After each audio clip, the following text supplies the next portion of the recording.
Hi, my name is Heidi Bertu. I live in Seattle, Washington. I'm 40 years old, and I want to thank Endo Sister Wendy Bingham for nominating me to be in this video.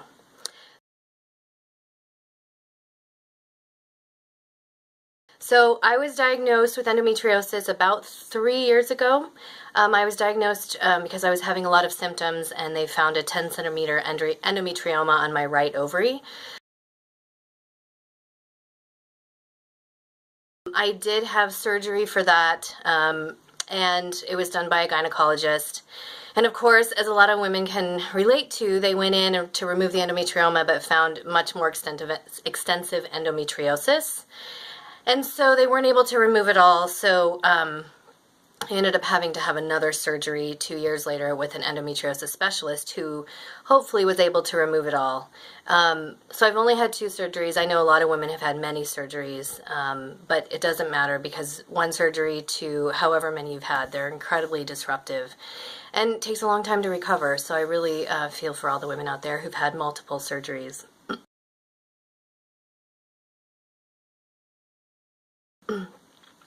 I don't have any additional invisible diseases, but I do know that I've struggled on and off with bits of depression when I've been in a lot of pain. And I think that that is something that a lot of women with endometriosis can relate to.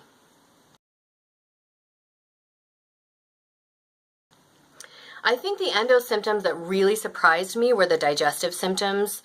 I was tested for parasites, I was tested for celiac, I was tested for all kinds of things because doctors just didn't know what was happening and why I was having these symptoms.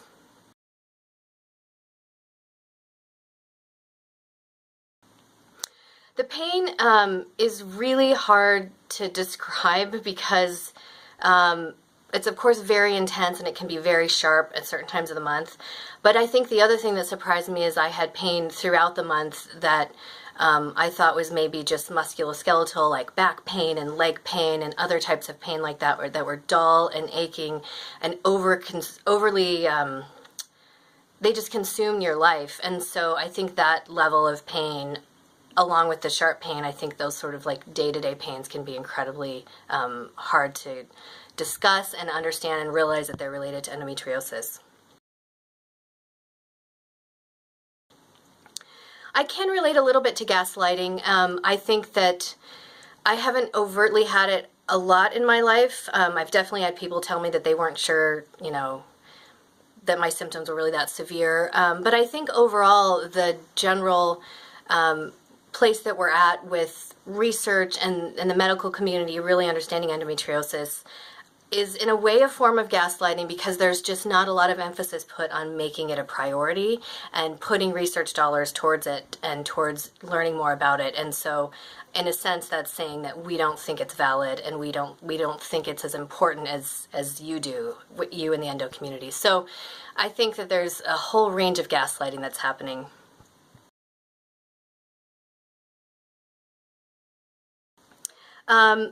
And I guess that goes into the next question really well. I wish the medical community understood that this is truly a disease that infects a lot of women. It's 1 in 10, 1 in 20. We don't entirely know because it's not well studied. And I wish that they understood that it has such an impact on women's lives. It had a huge impact on my life. It really limited my daily activities.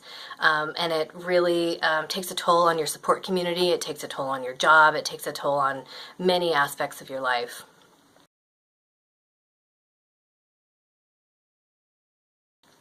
And on that note, I want to give a shout out to my support crew. My husband is filming this for me, and he's been very instrumental in helping me get through this. My parents, my in-laws, siblings, everyone, and friends. Support crew is key. I mean, if I didn't have that, I'm not sure where I would be today.